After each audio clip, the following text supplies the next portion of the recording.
So you would say you only sent him a handful of emails. Yeah. You never texted him. No. You tweeted him 18 times, you think. You never sent a Facebook message. Oh, that's and right. you wrote him one letter. Yeah. So why have they got all these details here which are supported? Who is they? Netflix. Who has sent all these things? Correct. So, I'm sorry? Who has sent all this stuff to him? I've no idea. I think he's probably made it up himself. I mean, you could prove, I guess, quite easily it wasn't you. Correct. Because it'd all be on your computer. Yeah, correct. That's right. Would you be happy for someone to look at that? Yeah. Yeah. I mean, yeah. What do you have? What technology do you use? Right, what technology do I use? A very, very old smartphone just now because the other one packed up a week before moving. That's it. Because they're all sent from an iPhone. Yes, so... But they believe it wasn't actually an iPhone ever being used. Meaning what Meaning kind that of someone phone? Was hiding the fact that they were actually not using it. They were pretending it was from an iPhone. I don't really understand that. Well, people can mask where they're sending stuff from. Okay, right. I'm not technology whiz kid of the year. I wasn't doing that either. I mean, obviously, when you make such an emphatic denial of the central point of the story, you're basically accusing both him but also Netflix of lying about it. I am. And that's pretty defamatory. It's not defamatory if it's true. No, it's defamatory that they've been to you. Oh, I'm sorry. Yes, I misunderstood there. Yes, exactly. I don't see how anyone could do 41,000 emails and all this kind of stuff, I don't know how much you know about technology, but are you aware that if it was you sending those emails, it would be very easy for the police, for example, to work out exactly where they come from? That the IP address would reveal that. Yes, I understand that, and it stays on forever. But the point is, this was years and years ago. We were congratulating him. But it would all still be there. Yes, I understand that, yeah. And if you sent 41,000 emails... This is just a lot of rubbish. Yeah, so that should be stored there. Well, they'd all be there. Yeah. I mean, he's got them. He's not got 41,000 emails. That's over a year. Well, according to you, there's only a handful. Yeah. Right? I mean, how long would that take someone to type up? How many do you think you sent him? A handful. What does that mean? How many? Less than 10. 10 emails? Not 41,000. Right, there's a massive disparity between the two things. Yeah, I agree. I mean... Chase, what do you got? So let's talk about barriers really quick. If you're ever at a restaurant with somebody and they've got a glass like this, and it's over here, and they pick it up, take a sip out of it, and then it gets placed here, that's the placement of an object between you. So always watch to see if somebody picks an object up and sticks it in between you. So this on its own doesn't mean much, but you'll see other cues if something is off. Right at this moment, when he says, would you be happy for someone to look at that? Would you be happy for someone to take a look at that? We talk about behavioral clusters all the time. This is great. We have rising vocal pitch. We have a postural retreat. She's leaning away. There's repetition again. There's head shaking no. This is relevant in this case because of baseline. She does yes and she does no, both of those regularly. There's a dominant shoulder retreat. As far as I know, I've coined that phrase, maybe not, but I tend to use this when the dominant shoulder goes back and away, somebody's experiencing a strong negative response to something. There's a loss of fluency after this. She's less fluent in her words, very suddenly and markedly. There's answer repetition. She repeats the answer. There's fading facts. Scott, you're probably going to tackle that. There's neck protection toward the end of this with the chin down movement here, moving her chin down.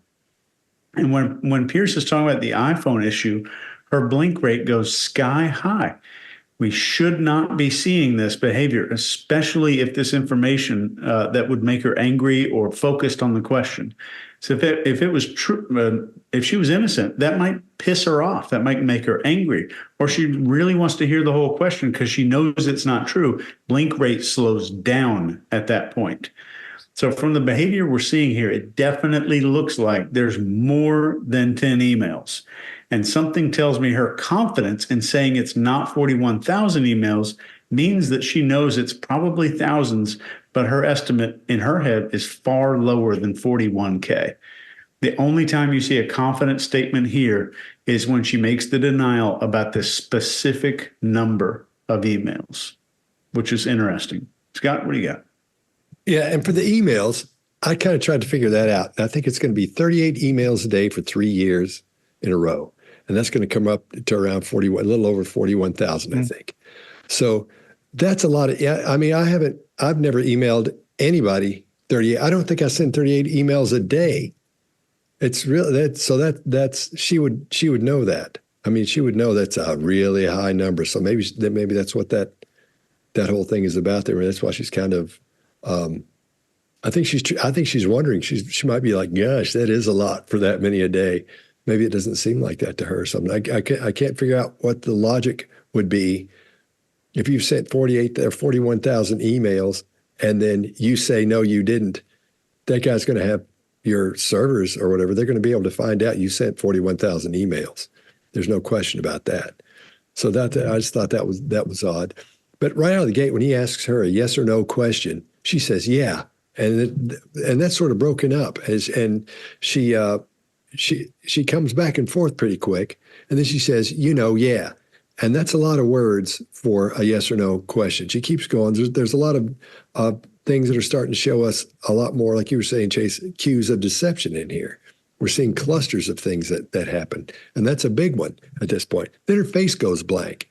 So I thought that was odd too, which I think goes back to y'all's ASD suggestions there, because when we see this thing where she's given an expression that her face goes blank, we're going to see that throughout this entire interview. So watch for that, because she goes from a smile or concern or anger, and then down to this blank expression.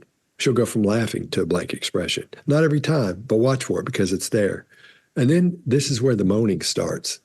After he says emphatic denial, that's when she goes, I think this is a self-soothing thing for that personality type maybe as well, because we hear that show up over and over and over as the stress increases. Because at the first, there wasn't a whole lot because she was just getting started. There was some because it was stressful. You guys know how it is when you go on TV and they go, okay, 2, and they point, and you're like, I think that's what's made her stress go up at the beginning. And then Piers is so relaxed, she's kind of, that kind of leaks over into you, whoever you're talking to. If they're nervous, you're going to be nervous. So I think she's sort of got settled down there and it goes away, but it's starting to show up here again as the stress increases. All right, I'll leave it there. Greg, what do you got? If I were interrogating this woman and writing an intelligence report, I would caveat the hell out of the report with irrational thinking, not reliable information, all that. I mean, just because it is so erratic and it is so broken. I worked with a woman who had a serious brain injury from a car accident once, and she could never finish an entire thought, an entire sentence. She was compartmentalized in all of her sentences until she got angry, and then she would have only that one track that she would go at. And there's a lot of that kind of thing going on here for me. Just pay attention. I'm going to walk through those in a second. But let me also give you a great free tool. Chase, you brought up a water glass. I love that. Water glass with the finger out and all that. But watch the water tremble. Once when I was a kid, I read in Ripley's Believe It or Not, the first lie detector was put your finger in a pan of water and watch for the ripples. Watch the water ripple as she holds her hand, and then watch her obsess on setting it back down. That's a good indicator of stress. You can use that when somebody's on the witness stand. You're doing depositions. You can see stress then. That's fight or flight coming and going, and it causes our bodies to do a lot of stuff. When she does that, Scott, she does a couple of times. She says, to answer something that's true. And then she does a yeah. I love that one. She breaks, once she says that, when she says, yeah, she breaks eye contact down, and then she's got that distaste in her mouth as she does that, internalizes the thoughts and looks down. Right. She repeats that question about technology, exactly what kind of technology you have. What kind of technology do I have? That's a distancing tool, a chance to allow her to think, whatever. And then she goes to, I have one phone, the other one's packed up. Okay, which of us packs our phone and goes to our backup phone so we can move? That's too much information. That's insulating again. And then she's got a toothy smile suddenly. I think that's her conflict face. Chase, you brought up when she's ready for conflict, you could see that. These are erratic patterns. It just looks really awkward. And then we get to see a part of the reason why. She's got an underlying story of defense that she's created, and we see it creep through. She says that was years ago, and we were all congratulating him on the show. She's giving you an excuse she's making for these emails right out loud, right there. The reason I did it's because of that. Well, that has nothing to do with what he's asking, but she came there prepared to say it, so she's going to say it. That's another irrational indicator. Another reason why I would not trust intelligence collected from her. And then finally, one of the best examples of how you would use bracketing is right here. Elicitation and bracketing. I'm sitting at a bar. Was it 10 or was it 41,000? Those are two very ridiculous extremes. When she says, well, it wasn't 41,000. Okay, then how many was it? 38,000? No, it was more like, and then you go low. Okay, was it 9? You start bracketing and you close in. And what happens is a person starts to feel irrational with how outlandish the differences are. And she is. Then you can see her starting to go boom, boom. One of the other things that we have to pay attention to is, of course, if she was a stalker, not saying she was, stalkers have no idea how many emails they're sending, how often they're coming to your house. That's part of the whole underlying problem. They don't understand what's normal or rational and expectable. So they do things that are outside those parameters. Mark, what do you got? Yeah, exactly. What kind of person, what kind of personality, what kind of character would you have to have, who can be so logical at times and then so irrational in the next moment, who, as we've all said, is having some quite extreme behaviors that for some neurotypes that we might know wouldn't be so extreme. We might have, all of us, come across them, now and again. So what are we dealing with here? We're certainly dealing with a type that we don't deal with a great deal on this show. I think maybe 2 or 3 examples maximum, I would think. Look, she's not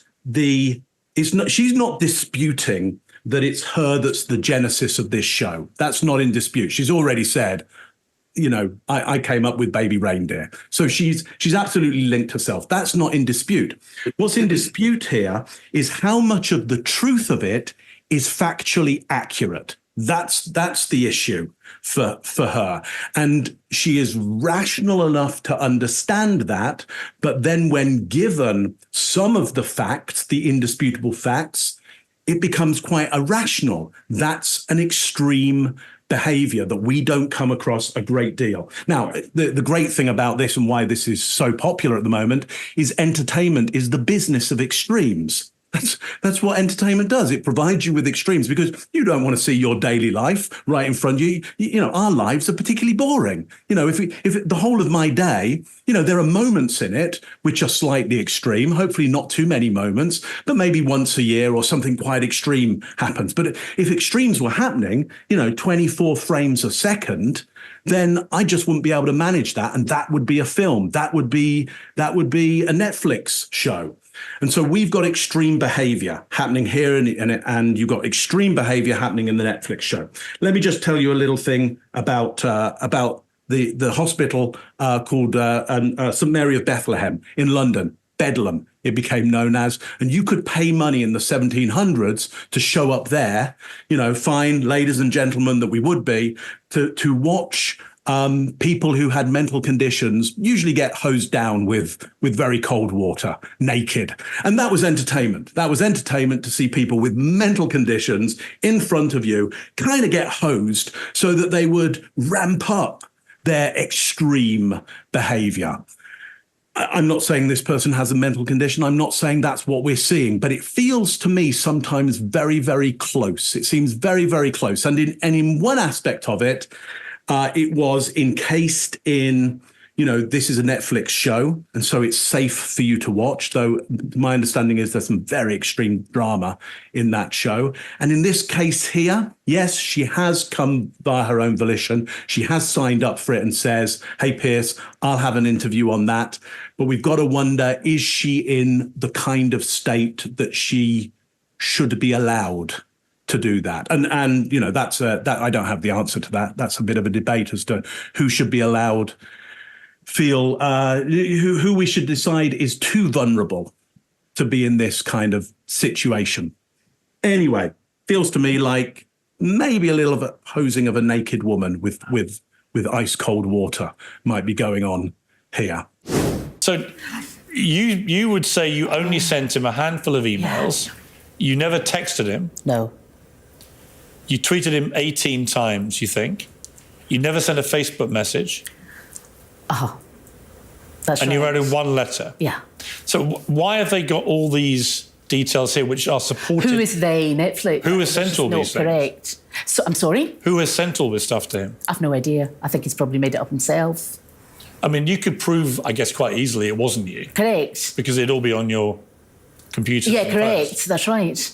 Would you be happy for someone to look at that? Yeah. I mean, yeah. What do you have? What technology do you use? Right. What technology do I use? A very, very old smartphone just now because the other one packed up a week before moving. That's it. Because they're all sent from an iPhone. Yes. So. But they believe it wasn't actually an iPhone ever being used. Meaning what Meaning kind that of someone phone? was hiding the fact that they were actually not using it. They were pretending it was from an iPhone. I don't really understand that. Well, people can mask where they're sending stuff from. Okay, right. I'm not technology whiz kid of the year. I wasn't doing that either. I mean, obviously, when you make such an emphatic denial of the central point of the story, you're basically accusing both him but also Netflix of lying about it. I am. And that's pretty defamatory. It's not defamatory if it's true. No, it's defamatory that they've been to you. Oh, I'm sorry. Yes, I misunderstood there. Yes, exactly. I don't see how anyone could do 41,000 emails and all this kind of stuff, I don't know how much you know about technology, but are you aware that if it was you sending those emails, it would be very easy for the police, for example, to work out exactly where they come from? That the IP address would reveal that. Yes, I understand that, and it stays on forever. But the point is, this was years and years ago. We were congratulating him. But it would all still be there. Yes, I understand that. Yeah. And if you sent 41,000 emails, this is just a lot of rubbish. Yeah, so that should be stored there. Well, they'd all be there. Yeah. I mean, he's got them.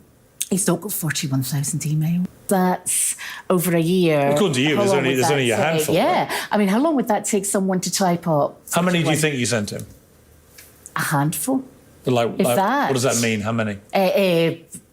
Less than 10. 10 emails. Not 41,000. Right, there's a massive disparity between the two things. I agree. I mean, If you like this video, get the full body language breakdown and analysis on our main channel by clicking this video right here.